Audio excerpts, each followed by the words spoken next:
Hey, do you have a moment? I'd like to share a story with you. My story, from those youthful years full of dreams but also full of stumbles. Back then, I was just 24, young, full of energy, and I thought I had everything figured out, especially the law. But later I realized, there are things no school can teach you, especially when it comes to matters of the heart. My name is Elizabeth Montgomery. People used to call me Liz. In the late 1960s, being a woman in law felt like walking against the wind. It was tough. Suspicion was everywhere, and opportunities were scarce. But I didn't back down. I stepped into the profession with everything I had, believing that if I was good enough, I'd be accepted. But I soon found out that some doors didn't open because of who I was, but because of my last name, Montgomery, daughter of the well-known attorney Richard Montgomery. I'm not telling you this to complain. It's just that every fall taught me something. And if you're willing to listen, I'll keep going, so you can understand more about a journey, not just of a young female lawyer, but of a woman learning to rise from the heartbreaks that law books never warned her about. At first, our family life was very peaceful. But then tragedy struck, and my mother sadly passed away. She couldn't live to witness my professional journey. She passed away at a young age due to breast cancer. Medical treatments at that time were limited, with only a few options available. When my mother passed, I was still very young, but her absence profoundly impacted the person I became. Growing up without the nurturing love of a mother, I mostly relied on the strong example set by my father and the influence of my brother. My father, although very devoted, was also strict, and he carried the scars from the loss of my mother. Our home, though comfortable, always held a silence that only those who have experienced great loss can truly understand. My mother, sadly, didn't live to witness my professional journey. She passed away prematurely from breast cancer.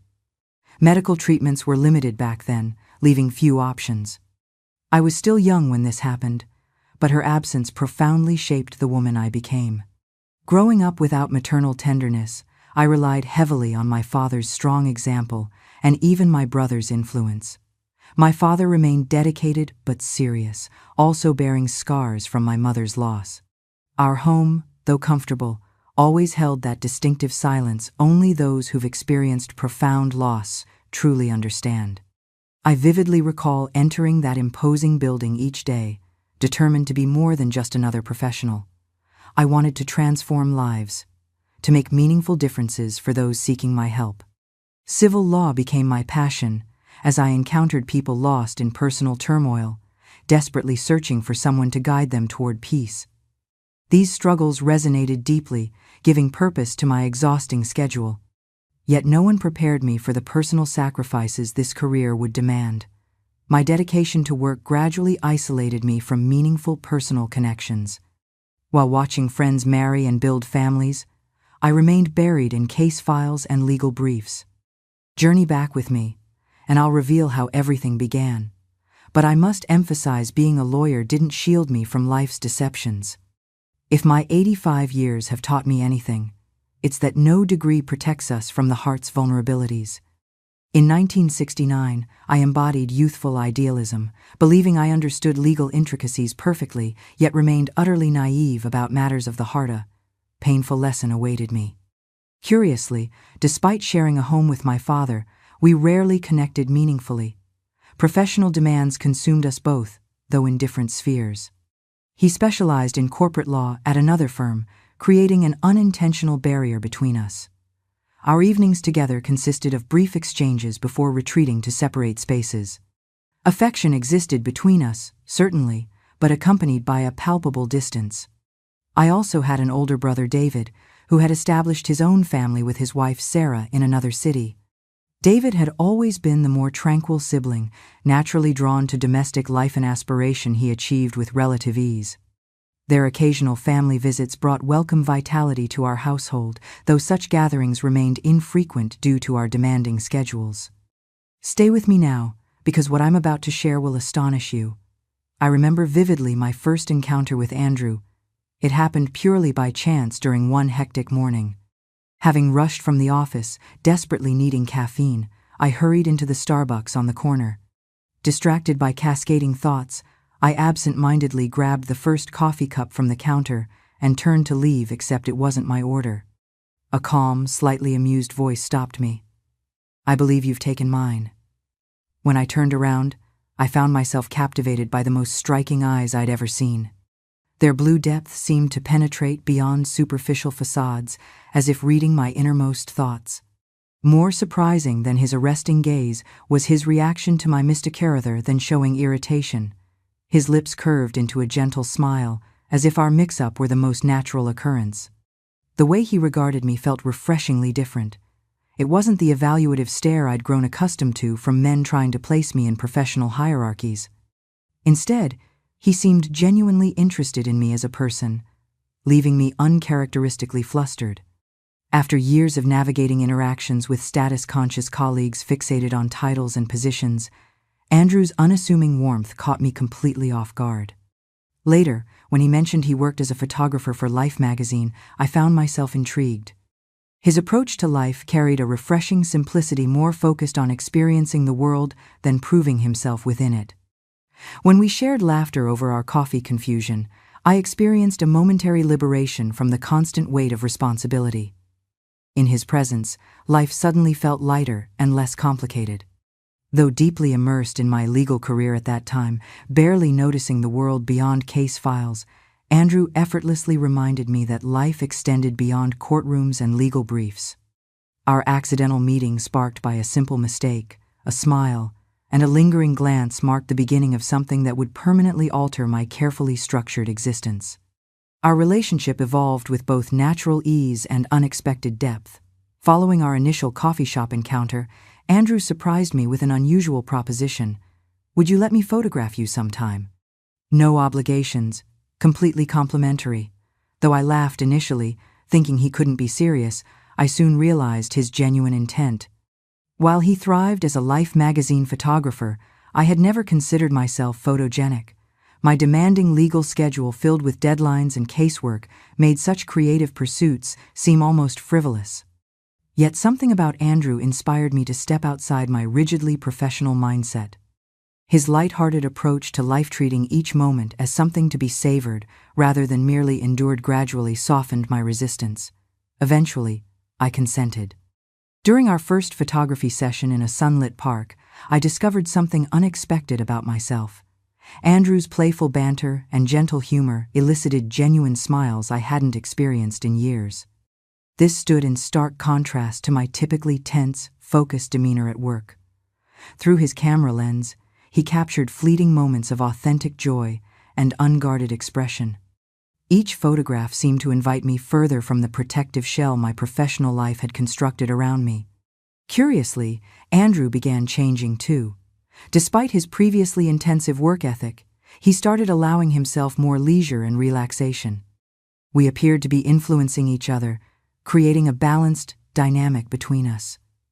His working hours decreased as his appreciation for life's simple pleasures increased. Our outings grew more frequent: dinners at intimate restaurants, explorations of his favorite city spots, quiet walks through neighborhoods he wanted to share with me. His inherent joy illuminated every setting, making even ordinary moments feel significant. Being with him resembled taking refreshing breaths after years of recycled air. Andrew was a man of many layers, and like everyone with substantial life experience, carried a past he initially hesitated to reveal. At 31 years my senior, when we began knowing each other more intimately, he seldom discussed his previous life. An invisible barrier seemed to protect certain memories he wasn't yet prepared to share. Gradually, as trust between us strengthened, these walls began lowering. During an intimate dinner conversation, Andrew finally revealed his painful history. I listened with deepening empathy as he described his divorce and its devastating cause, his wife's infidelity. The raw anguish that crossed his features while recounting this betrayal etched itself permanently in my memory. He appeared to carry an enormous emotional burden, a profound sadness that refused easy resolution. According to Andrew, they'd had no children together, making the betrayal somehow more personal, directed solely at him. The details he shared were heartbreaking, Years of marital trust had disintegrated in an instant upon discovering the affair. My parents live in another city, he confided with a heavy sigh. I have a sister, Amy. I came here seeking a fresh start, a chance to rebuild. I'd heard photographers earned good money in this city. He explained that following the divorce, his parents had chosen to maintain their relationship with his ex-wife despite everything. In the late 1960s, divorce carried tremendous social stigma.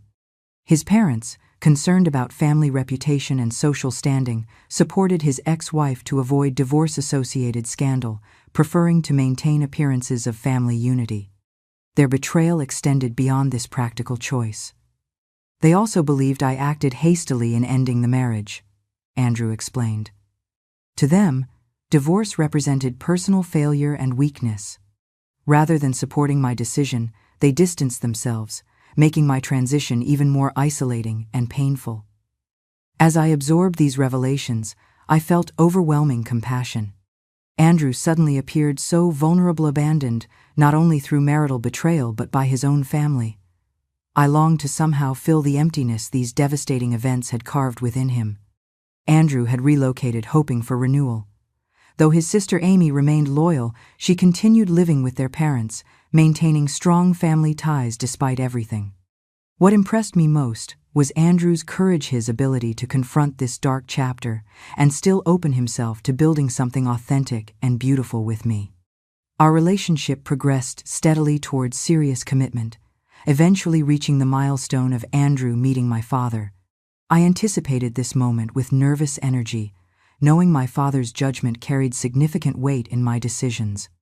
Richard Montgomery, perpetually reserved and somewhat distant, received Andrew with polite formality that barely concealed his underlying reservations.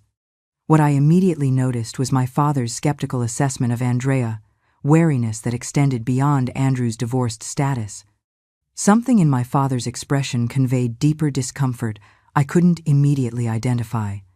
Though Richard rarely verbalized his emotions, his silence communicated volumes. Divorce still carried heavy social judgment in that era, presenting a substantial issue in my father's eyes.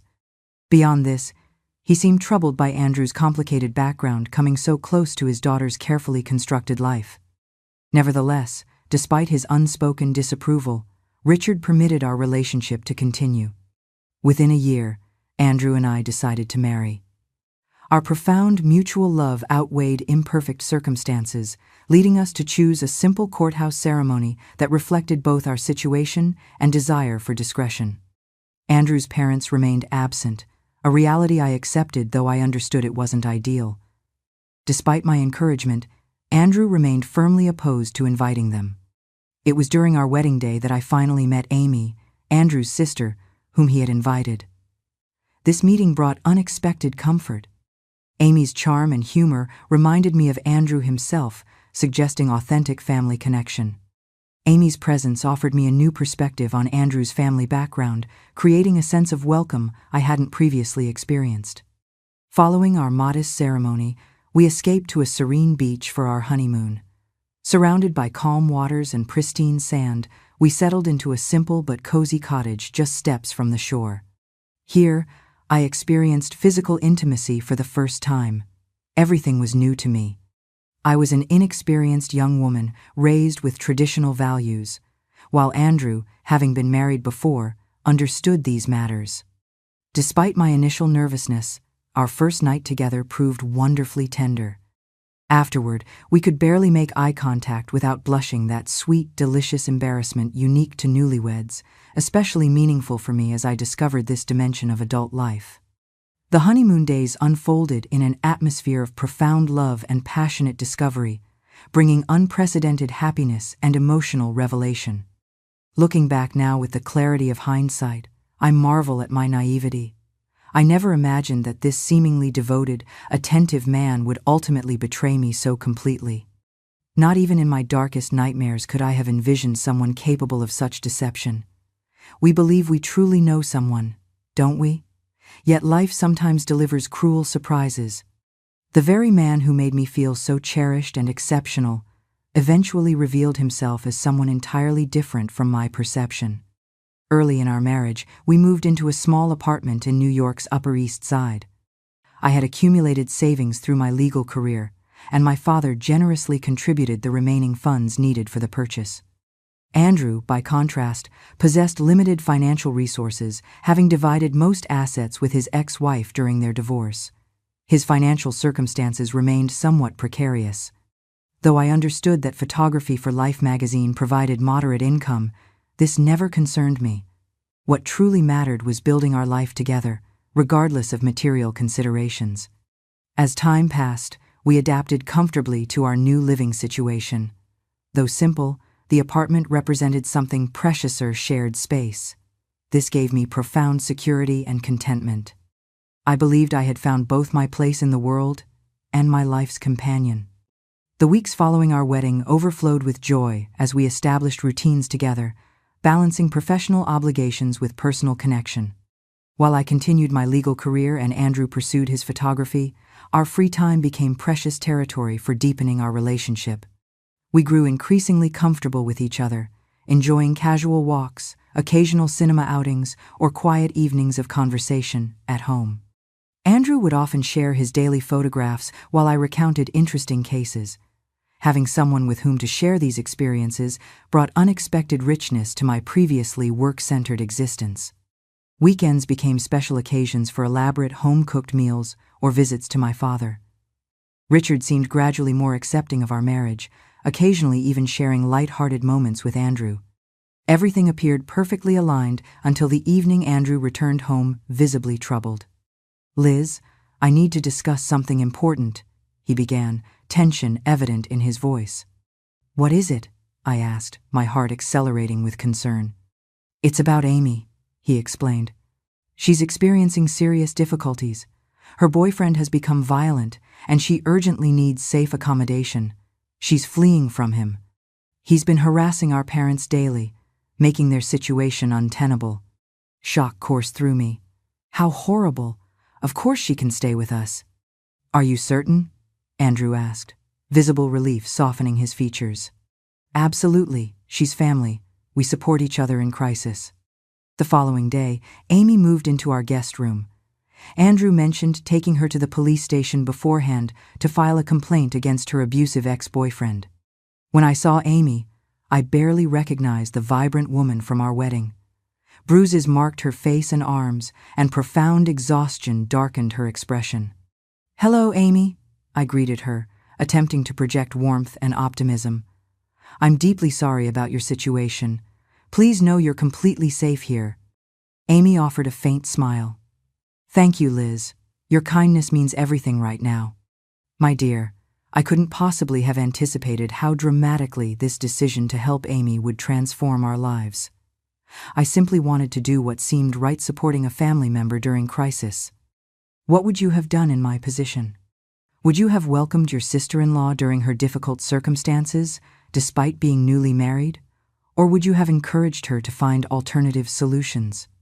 As days progressed, I noticed increasing intimacy between Amy and Andrew. They laughed together, engaged in lengthy conversations, and frequently collaborated on cooking meals. Initially, this seemed natural. They were siblings reuniting after prolonged separation.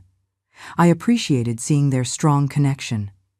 Gradually, however, I began feeling like an outsider in my own home. Though Amy appeared to be recovering well from her trauma, smiling more frequently and becoming increasingly talkative, I couldn't ignore how Amy's eyes illuminated whenever Andrew entered a room. There was something distinctly different in that gaze. One evening after dinner, I decided to address my concerns directly with Andrew. Waiting until Amy retired for the night, and following an intimate moment between us, I broached the subject carefully. "Andrew," I began hesitantly, "I'm genuinely happy Amy's here and that we can support her, but..." He encouraged my continuation with that gentle manner that always melted my reservations. "Sometimes I feel somewhat excluded," I admitted. "You and Amy share such profound connection, and I wish to participate more fully. I understand your sibling history and shared experiences, but I'm your wife. I need to feel included in your life." Andrew considered this thoughtfully, running his fingers through his hair, his characteristic gesture when processing complex thoughts. I understand completely, Liz, he acknowledged. Amy and I have weathered numerous challenges together, especially considering her current circumstances. But you're absolutely right. I promise to ensure you never feel marginalized. The following Saturday, Andrew organized a cinema outing for the three of us. In those days, we lacked today's convenient entertainment options. No Netflix or streaming services existed. Quality films required actual theater attendance. Andrew purchased tickets for The Graduate, an immensely popular film that consistently filled theaters. Before the movie, he bought various treats, popcorn, and Coca-Cola, which represented relative novelties at that time. These simple pleasures weren't as commonly available as they are today. After the film, we returned home in high spirits. We had such a wonderful evening. We laughed continuously, discussing memorable scenes and imitating actors' distinctive mannerisms. Amy shared childhood anecdotes, recounting Andrew's youthful misadventures. I felt genuinely included, enjoying their shared humor. Momentarily, we resembled an authentic family unit, myself, Andrew, and Amy, creating harmonious connection. Yet even during this pleasant evening, I couldn't ignore Amy's furtive glances toward Andrew when she thought no one was observing, nor the distinctive way Andrew smiled in response. I attempted to dismiss these observations as imagination, reminding myself of their sibling relationship. That night, lying beside Andrew, I contemplated everything. Though wanting to believe our situation would improve and the strangeness would dissipate, my intuition signaled something amiss.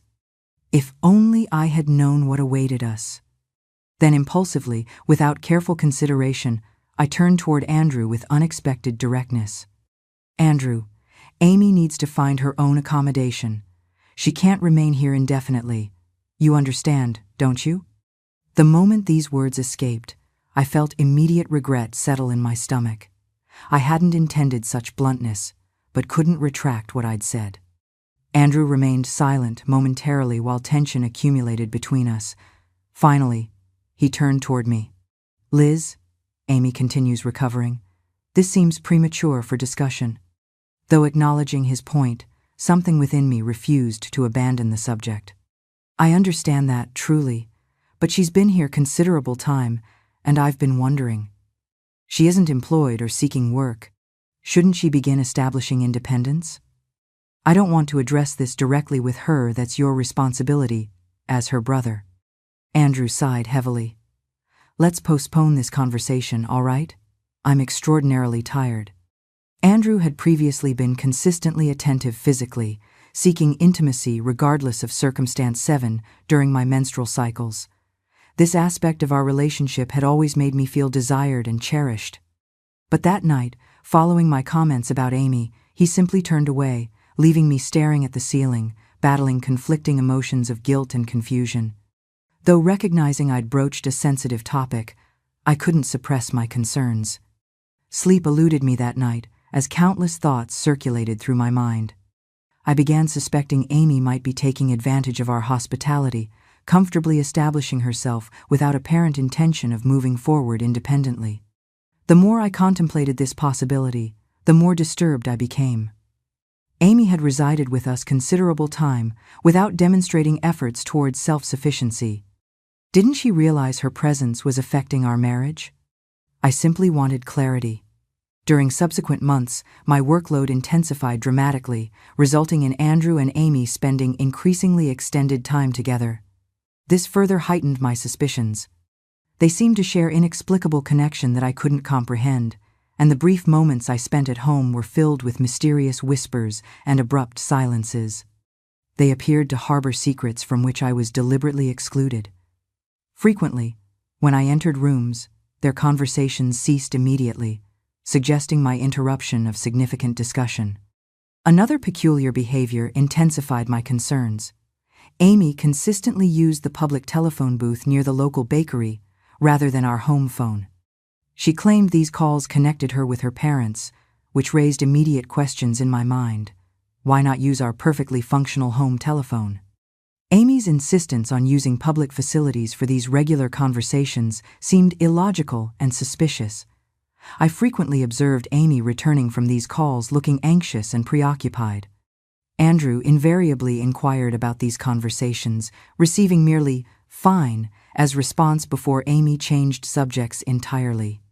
Though resisting inherent suspicion, I found these accumulating behaviors increasingly troubling. The meaningful glances exchanged between Andrew and Amy, their whispered conversations, these mysterious telephone calls all contributed to growing uneasiness.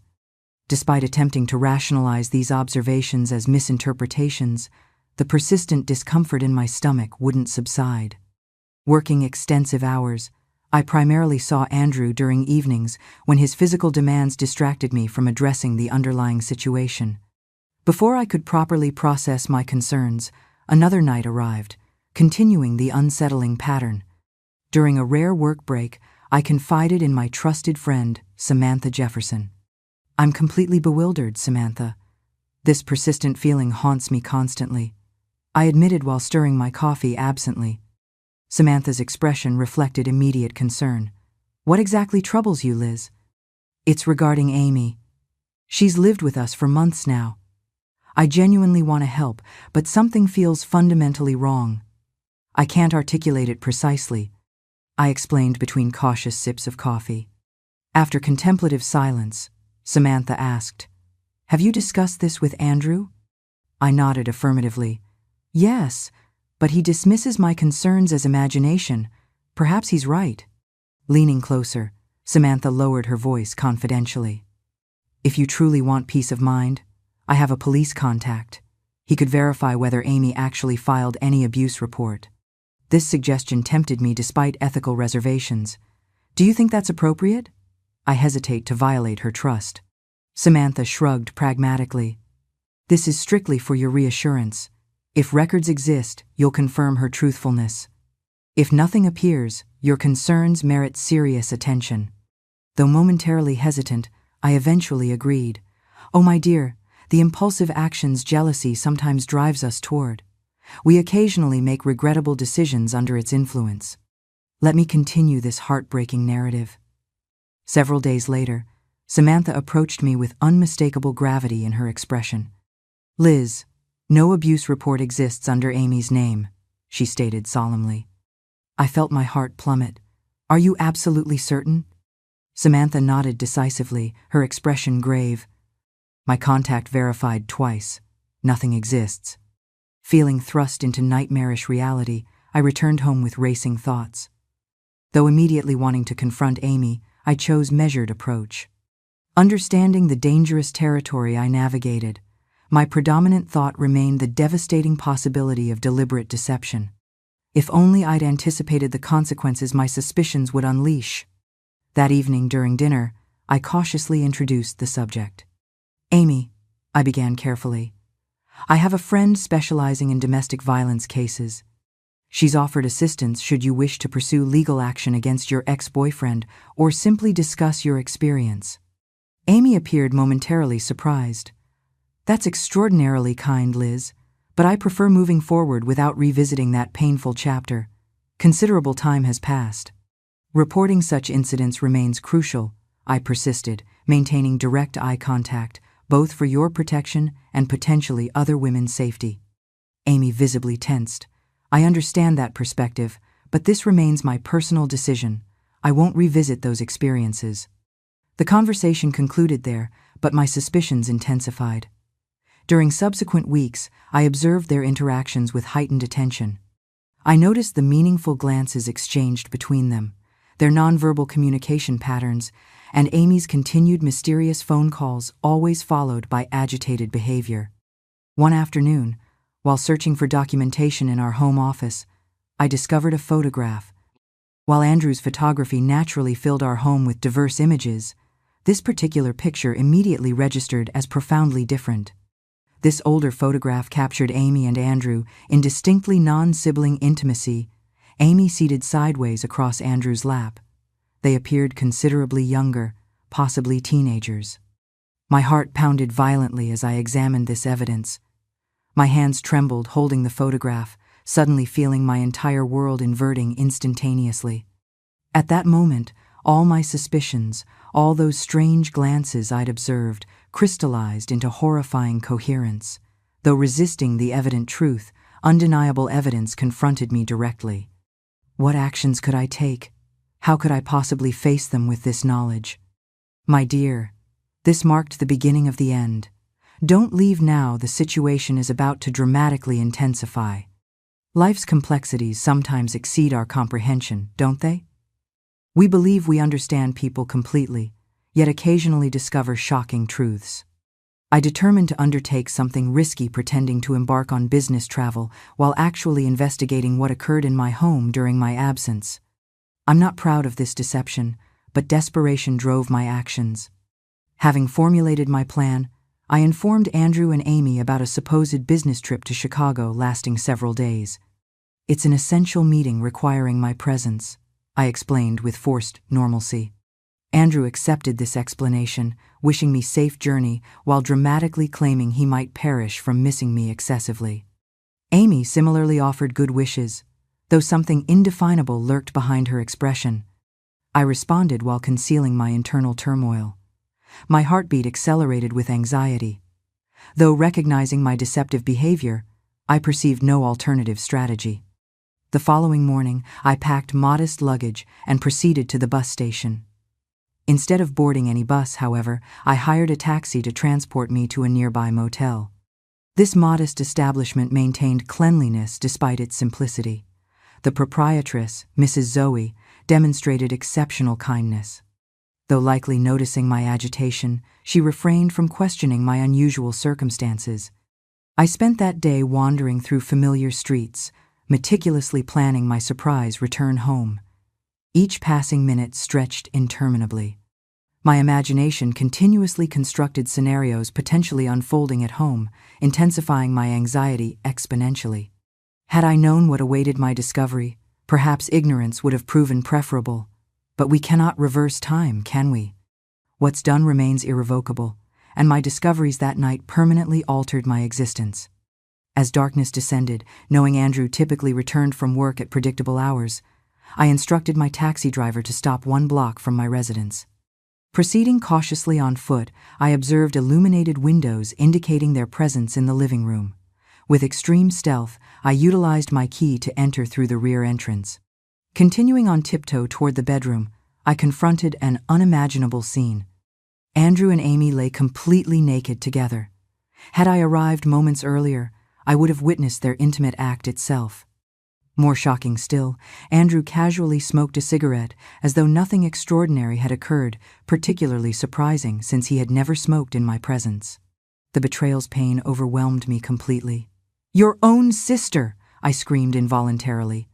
Both jolted upright, frantically attempting to cover themselves.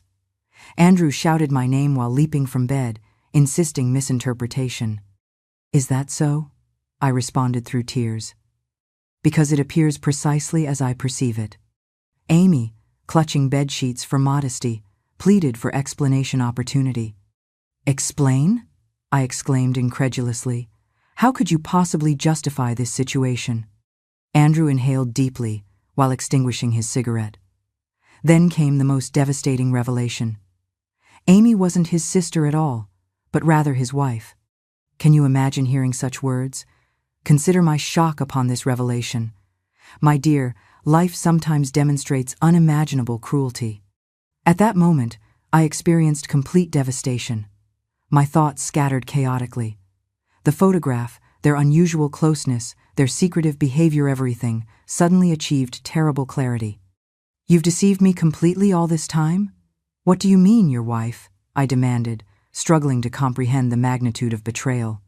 Witnessing them together in my marital bed felt like physical heart extraction. Torn between hysterical crying and immediate escape, I realized my entire world had shattered beyond recognition. They instructed me to sit. Though trembling uncontrollably, I perched on the bed's edge, awaiting whatever explanation they might attempt. Amy began speaking. "We intended full disclosure eventually, I swear, but Michael refused." "Michael?" I interrupted, profoundly confused. "Have you lost your mind? What Michael?"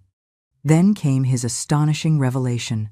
Looking directly at me with those seemingly familiar eyes, he stated simply, "I am Michael." "Lord Jesus," I gasped, barely breathing. "What absurdity is this? What elaborate deception! Please don't harm me, I beg you. Genuine fear overwhelmed me, facing these suddenly unfamiliar people. My mind reeled with disorientation. The man I believed was Andrew, husband now, claimed different identity entirely. Nothing made sense anymore. What do you mean, you're Michael? I questioned, voice trembling fearfully. Where's Andrew? Who are you actually? He breathed deeply before responding. Liz, I recognize this is incomprehensible, but I am indeed Michael. Andrew. Andrew never existed except as fabrication. I looked toward Amy, desperately seeking explanation for this insanity. Amy merely nodded confirmation. How is this possible? Why construct such elaborate deception? I asked through childlike tears. The man calling himself Michael continued. I've been married to Amy for 7 years. I relocated here for photography work with Life magazine. That's when I encountered you, Liz, and fell desperately in love. Amy interjected. When I discovered your relationship, I initially felt shocked but gradually understood. I've accepted the situation. Men behave this way, Liz. They conduct clandestine affairs. What acceptance nonsense is this? Have you suffered head trauma? I demanded incredulously. Sharing my husband causes no distress, Amy replied with disturbing calm. His love encompasses both of us adequately. Don't you recognize this? He manages our needs, perfectly spending time with me before your return from work, then devoting nights to you. I hope you'll understand this arrangement. I couldn't believe what I was hearing. Turning toward Michael, I demanded, And our marriage? How do you explain that legal commitment? He lowered his head shamefully. I arranged falsified documentation enabling our marriage, Liz. I felt as though the floor disappeared beneath me. Everything I believed had instantly evaporated. An accomplished attorney had fallen victim to elaborate deception. So our entire relationship was fabricated? Our courtship? Our marriage, all based on fraudulent documents and deliberate misrepresentation? They exchanged glances, appearing suddenly lost, but this didn't diminish my anguish. Our feelings remain genuine, Liz, Michael attempted explanation. Our emotional connection represents truth. Truth? I interrupted sharply. How can anything based entirely on deception claim authenticity? And you smoke. You're truly contemptible. I'm leaving immediately, and when I return tomorrow, neither of you should remain in my home. My fear had completely subsided, recognizing this situation represented deception rather than physical danger. Rising from bed, I felt suffocating confinement in that room. I needed fresh air and mental space to process this catastrophic revelation. At that moment, I couldn't determine whether to weep uncontrollably, scream in rage, or flee immediately. Everything familiar had disintegrated within minutes, leaving me more disoriented than a blind person amid gunfire. I left home in frenzied state, proceeding directly to Samantha's residence, the only destination that occurred to my distraught mind. Thank heavens I didn't approach my father's house. I cannot imagine his potential reaction toward Michael, whatever name applies to that contemptible individual. Arriving at Samantha's home, I recall the scene vividly. Samantha, her husband, and daughter were peacefully watching The Brady Bunch when I appeared in obvious distress. Samantha immediately escorted me to the kitchen, where I recounted everything: Andrew's actual identity as Michael, Amy's true status as his wife rather than sister, their fraudulent marriage, everything. Though Samantha appeared shocked, understandably less than myself, who had directly witnessed their intimate betrayal, she recognized the criminal aspects immediately. This constitutes crime, she explained. Bigamy violates law. I hadn't even considered legal implications, being so overwhelmed by emotional betrayal and deliberate deception that criminal ramifications hadn't registered consciously. I sought Samantha's guidance, feeling completely unmoored. Samantha clasped my hand reassuringly, insisting first that I should spend that night safely with her family. Returning home remained impossible. Tomorrow we would thoughtfully determine appropriate action. Sitting in Samantha's kitchen, sipping sweet tea prepared to calm my nerves, I couldn't achieve emotional equilibrium. My entire life had disintegrated within hours. That night, lying in her guest bed, I wept until physical exhaustion prevented further tears. I mourned the love I believed genuine, the life I thought authentic, all dreams now rendered meaningless. My child, that represented the longest night of my existence, yet I remained unaware this merely initiated a cataclysmic storm. Morning brought Samantha already making telephone calls.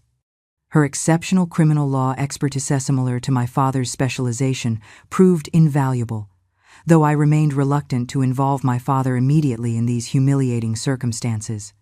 Samantha outlined our legal strategy, prosecution seeking imprisonment for both Michael and Amy. Such cases fell under federal court jurisdiction rather than family court. Michael's document falsification constituted serious criminal offense, as did his bigamy. Samantha emphasized comprehensive evaluation of all details to construct strongest possible case. Our task appeared straightforward. Michael's documentation was demonstrably fraudulent, while Amy's documentation verified her legal marriage to Michael. I now understood why Amy's surname matched Michael's not through sibling relationship, but marital status. The audacity stunned me completely. We would compile comprehensive evidence, Michael's falsified documents, his authentic marriage certificate with Amy, everything demonstrating their elaborate deception. Samantha suggested pursuing witnesses, people familiar with the couple, before I entered their narrative. Immediate action was crucial before Michael and Amy potentially disappeared or destroyed evidence. Though experiencing simultaneous fear, anger, and shame, I recognized the necessity for strength and decisive action. These individuals would face consequences for their deliberate deception. Thus began the most challenging conflict of my entire existence. What I'm about to reveal seems almost beyond credibility. When initially meeting Michael, he claimed divorce status. This required verification, though I remained uncertain about its accuracy. Samantha initiated thorough investigation, and surprisingly, they confirmed this particular detail: he had indeed been legally married and subsequently divorced. This revelation astonished me, who had presumed every statement from Michael represented falsehood, yet this specific assertion proved factual. Determined to uncover the complete truth, Samantha and I decided to pursue information directly from primary sources. Imagine these two professional women boarding a bus toward the small Ohio town where Michael's former wife resided. It was quite an extraordinary journey. We entered completely unknown territory, uncertain what awaited discovery. I experienced considerable anxiety, fearing additional deceptions and disappointments, but Samantha provided steadfast support, emphasizing our need for comprehensive understanding before taking legal action. Upon reaching this small Ohio community where everyone seemed interconnected, we quickly located the ex-wife's residence through local inquiries. My curiosity barely contained itself as we approached the gate. What if she remains unaware of her divorce status? I wondered anxiously. What if this represents another elaborate fabrication? When the door opened, however, the situation intensified beyond imagination. Accompanying the woman stood a handsome young boy whose eyes immediately revealed Michael's paternity, those identical, piercing blue eyes that had initially captivated me. I estimated the child approximately 12 years old. We introduced ourselves to Melissa, who directed her son toward the backyard before inviting us inside. As Melissa began sharing her story, I felt my foundations crumbling beneath me. Melissa explained her previous marriage to Michael, which ended upon discovering his affair with Amy. According to Melissa, Michael and Amy had known each other since childhood as close friends. Upon uncovering their betrayal, she immediately expelled him and initiated divorce proceedings. I absorbed each word like physical blows. However, further revelations awaited. Soon, Melissa's mother appeared with 2 additional children. Upon introductions, Melissa casually mentioned that one girl aged 11 was also Michael's daughter, though lacking his distinctive eyes. The boy we had seen initially was 13, and similarly Michael's child. I felt physically destabilized by these revelations. Michael hadn't concealed one child, he had abandoned 2. I, believing I knew this man intimately, now confronted the magnitude of my ignorance. Melissa clarified that her youngest daughter belonged to her current marriage, though her husband was working during our visit. Examining these children, I identified Michael's features in each: the identical eyes, the characteristic smile. How could anyone abandon their children so completely? Poor Samantha attempted calming me, though such circumstances defied emotional regulation. The overwhelming information exceeded normal processing capacity. Melissa's mother regarded me with evident compassion.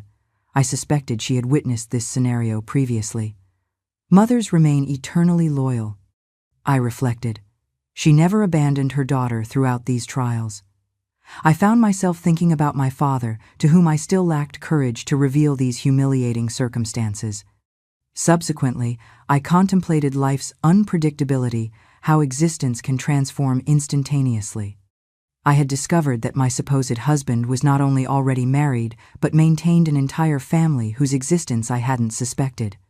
Each revelation surpassed its predecessor in shock value, I emphasize. You should prepare yourself for what follows. It exceeds credibility. Melissa continued her narrative, each detail more astonishing than previous revelations. She mentioned Michael's parents living nearby and reiterated Michael and Amy's childhood connection. Then came a tragic disclosure.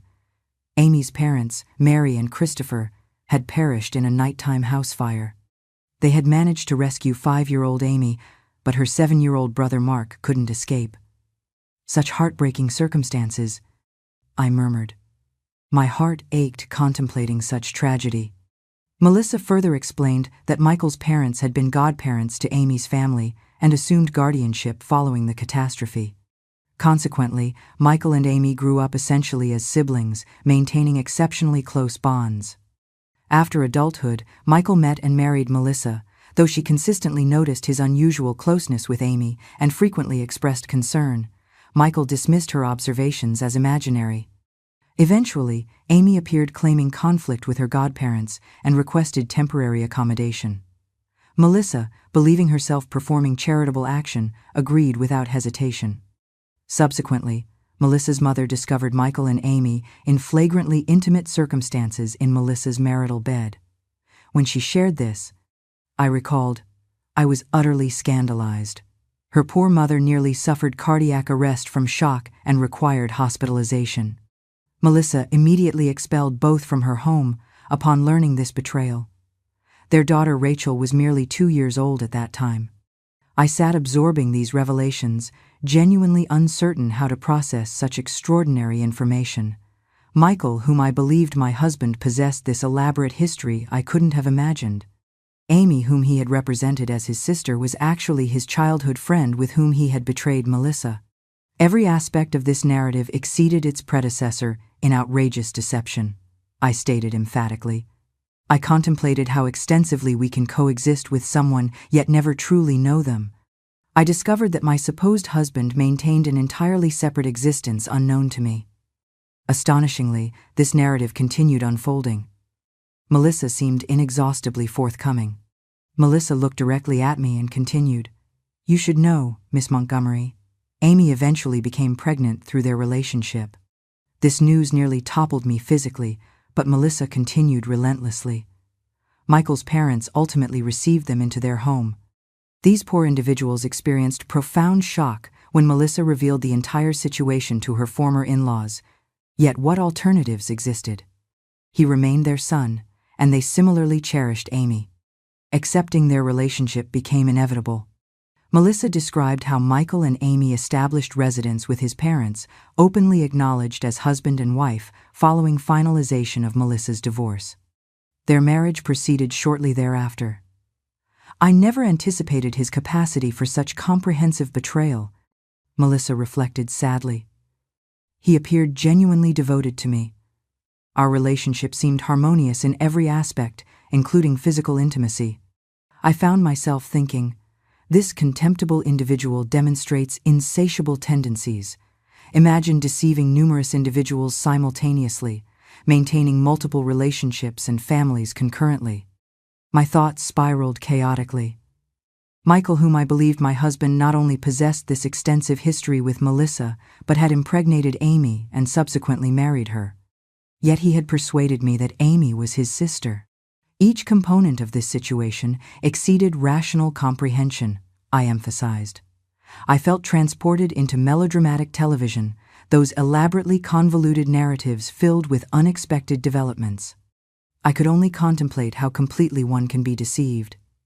I discovered my supposed husband maintained not just one, but two separate families unknown to me.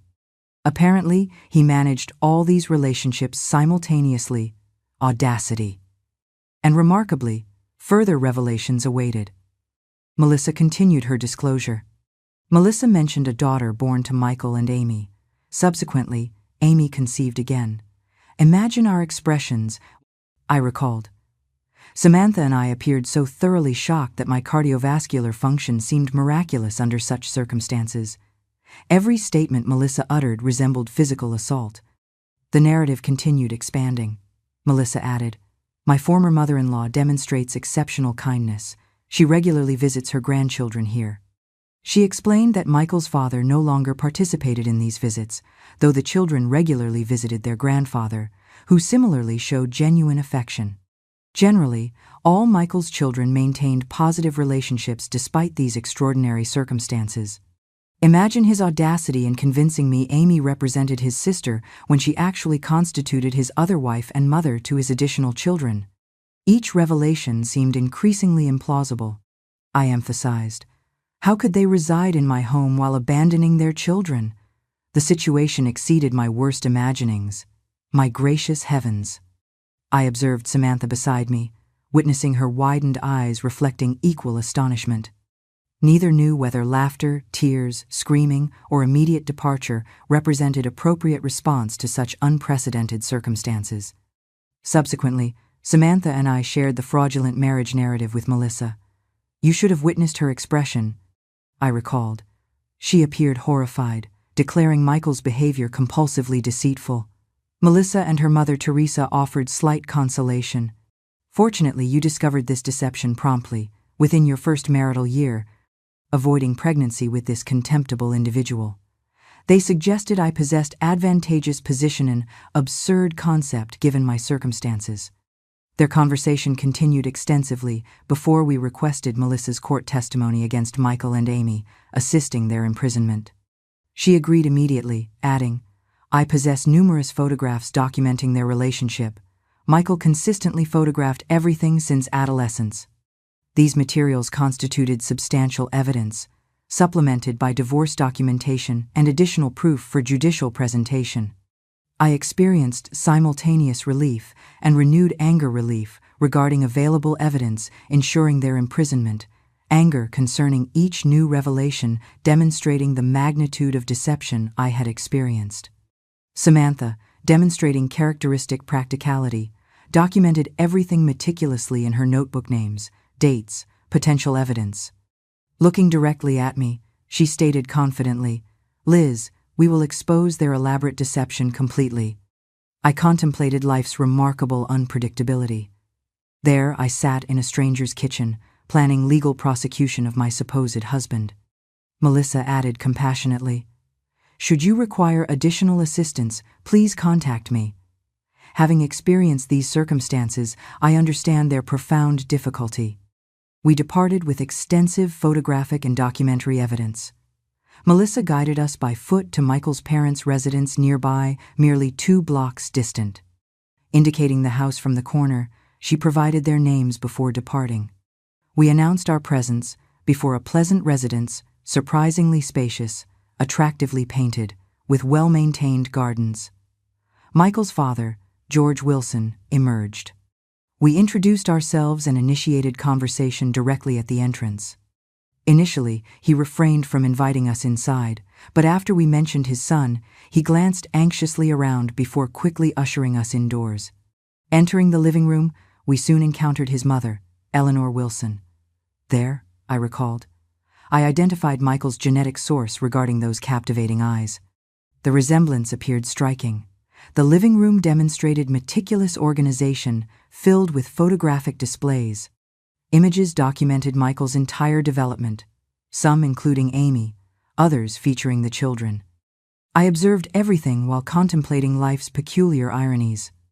There I stood in the home of my supposed husband's parents, observing photographic evidence of his existence that had remained completely unknown to me.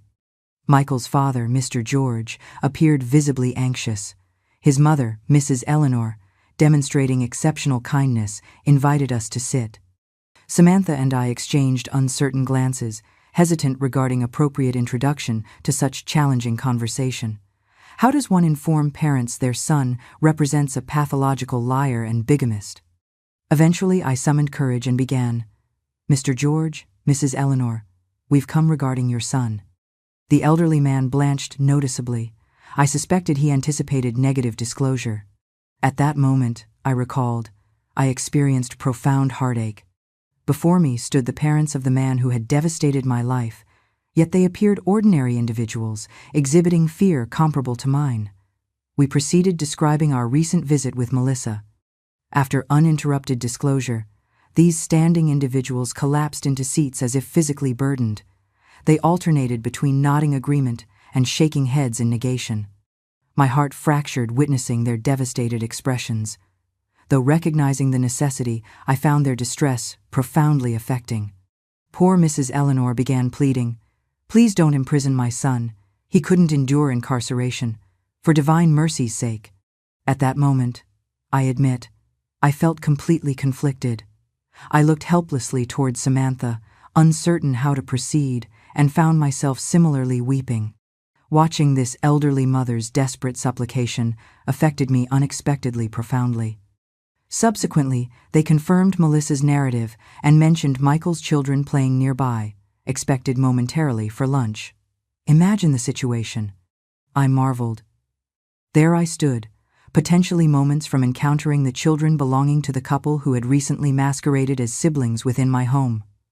I confess, I admit, candidly. Momentarily I wanted to abandon everything, depart immediately, and accept my losses. The mother's desperate pleas for her son genuinely destabilized me. Previously, handling family legal cases professionally, I consistently managed emotional regulation despite difficulty. However, experiencing my personal circumstances rendered emotional control impossible.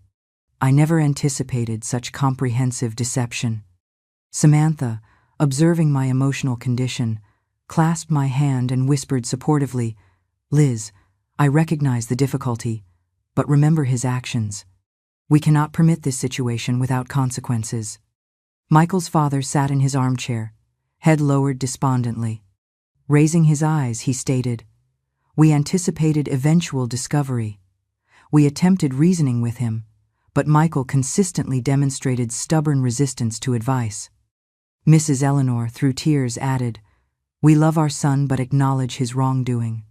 We simply cannot bear witnessing his imprisonment. He hasn't committed murder or theft. His mistake involves excessive emotional capacity." At that moment, I reflected. I confronted an impossible ethical dilemma. One perspective presented my anger and wounded feelings regarding Michael's betrayal. Conversely, I observed this family who, despite everything, maintained parental devotion. I regarded the photographs displaying these children I'd never Meathoff siblings to children I might have conceived had our marriage proven genuine. I genuinely couldn't distinguish right from wrong, I admitted. Everything I had determined, all vindictive plans, seemed disintegrating before me. How does one determine appropriate response in such circumstances? How does one choose between justice and compassion? Subsequently, they shared additional background information. Michael had relocated to pursue improved employment opportunities supporting his children. Apparently, he genuinely loved his children and demonstrated responsible fatherhood. Amy remained with his parents and the children until eventually returning tearfully, explaining necessity to join Michael. She requested they care for the children while she established residence with him, claiming intention to persuade his return. Mrs. Eleanor added, "She consistently telephoned, communicating with the children." At that moment, I recalled. Mental illumination occurred. I comprehended those mysterious telephone calls. I sat absorbing every detail while experiencing increasing emotional conflict. One perspective presented Michael as my deceiver. Alternatively, I recognized him as a father pursuing improved circumstances for his children. Samantha, beside me, squeezed my hand supportively. I believe Samantha similarly experienced the situation's emotional weight. Michael's father continued, "We recognize the impropriety of his actions, but but he insisted this represented temporary arrangement until establishing opportunity to unite everyone in the metropolitan area. I examined the photographs again, observing Michael smiling alongside his children and Amy. I observed the family predating my involvement in his life. I wondered whether he had ever genuinely loved me or merely incorporated me into his strategy for achieving improved circumstances. I felt completely directionless. Everything I had planned, all my righteous anger, appeared transformed into emotional confusion. I couldn't determine appropriate response. Samantha recorded his parents' telephone number, and we departed. During our return journey, Samantha spoke continuously, though I acknowledged complete inability to comprehend these communications.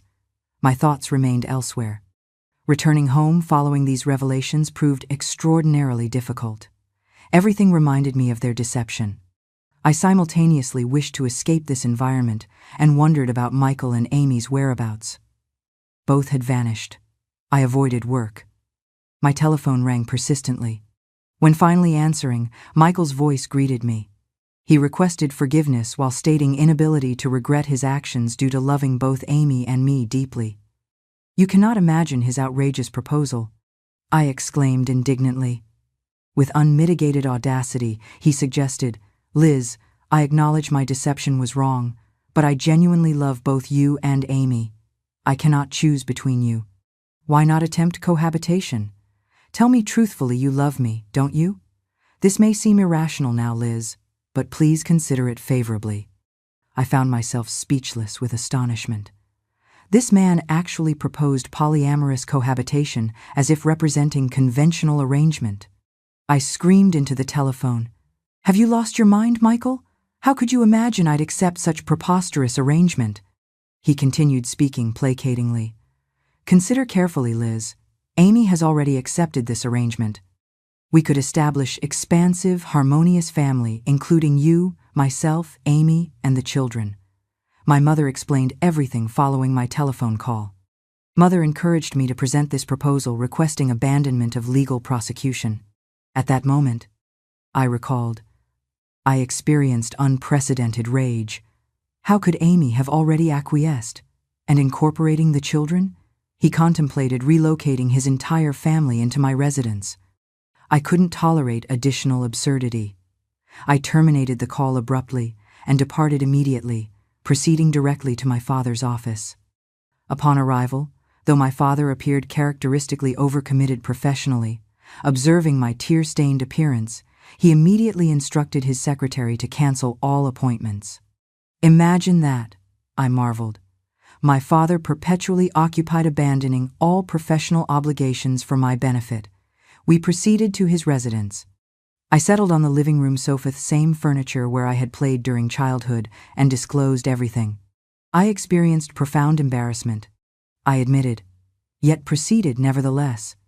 If that contemptible individual's parents supported him, certainly my father would support me during victimization. I revealed every detail meticulously: the fraudulent marriage documentation, Amy's actual status as wife rather than sister, Michael's concealed children, the absurd proposal recently communicated telephonically. My father listened attentively while his complexion progressively reddened. Upon conclusion, he remained silent momentarily. I anticipated explosive anger.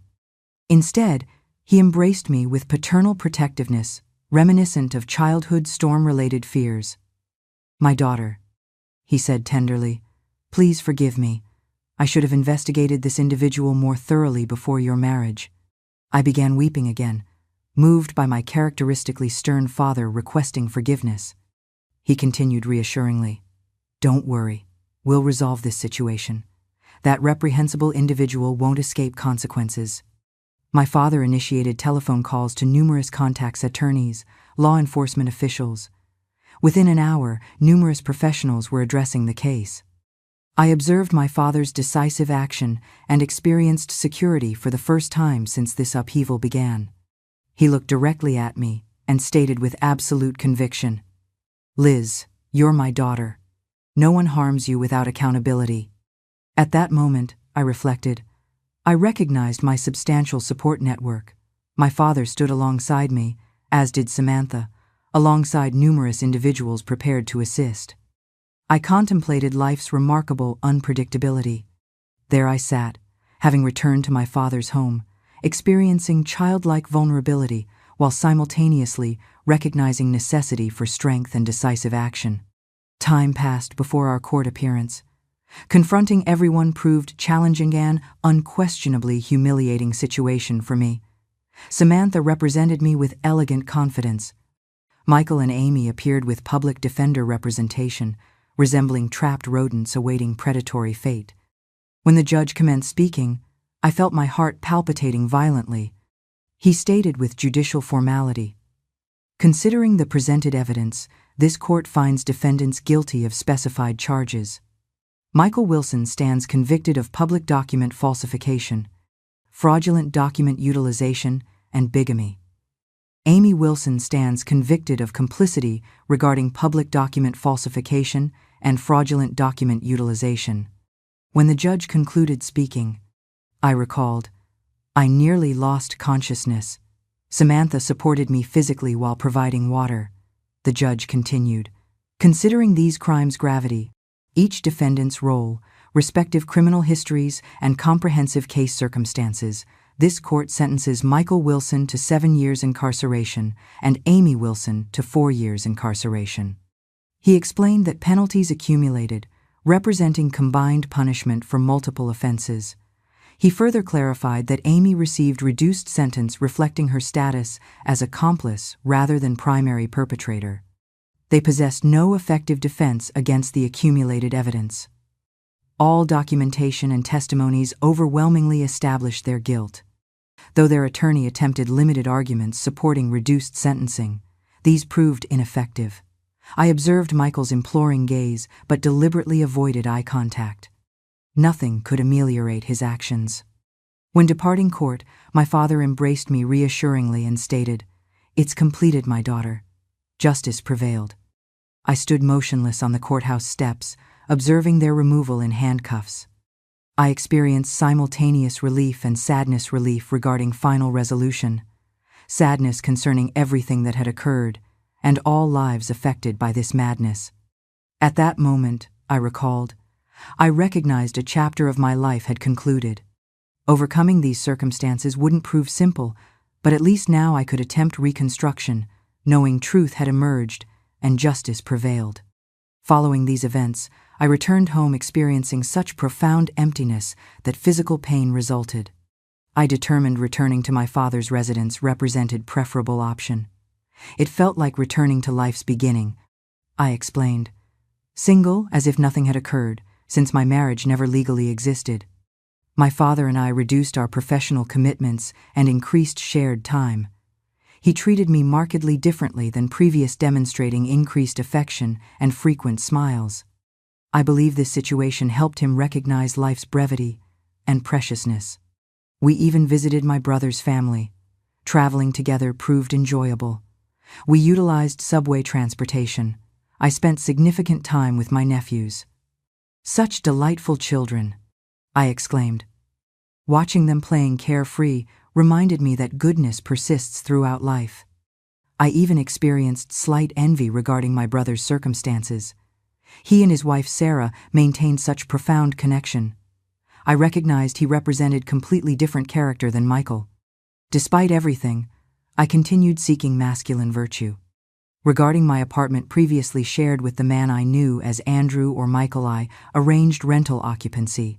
I never summoned courage to reside there again. I admitted.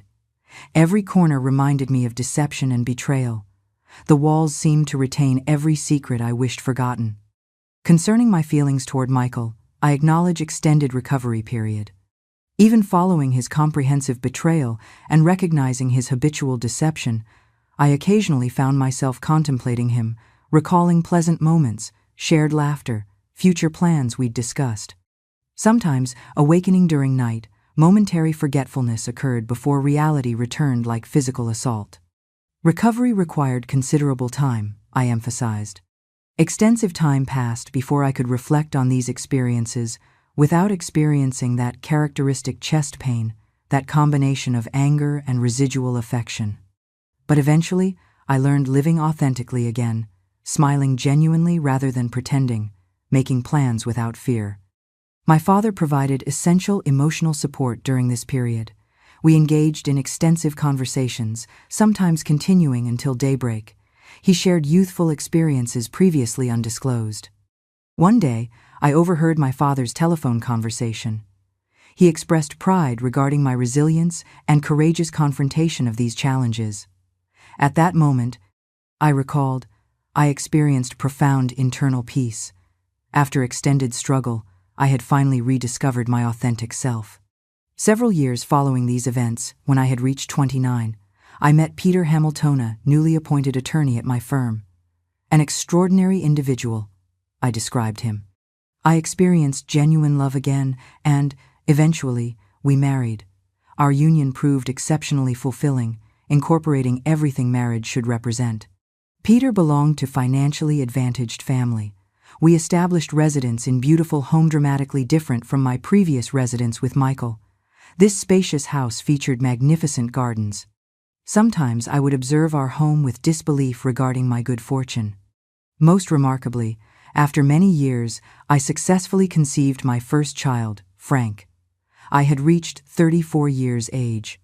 Truthfully, I admitted, I believed myself incapable of conception given extended infertility. I even suspected this explained my failure to conceive with Michael. Medical supervision proved necessary throughout my pregnancy with Frank. Physicians discovered uterine cyst approximate lemon size. This explained my historical severe menstrual cramping and irregular bleeding. Suddenly, previous reproductive challenges achieved clarity. But observe divine goodness, I exclaimed. Following Frank's birth, Kathy arrived, my beloved daughter and companion.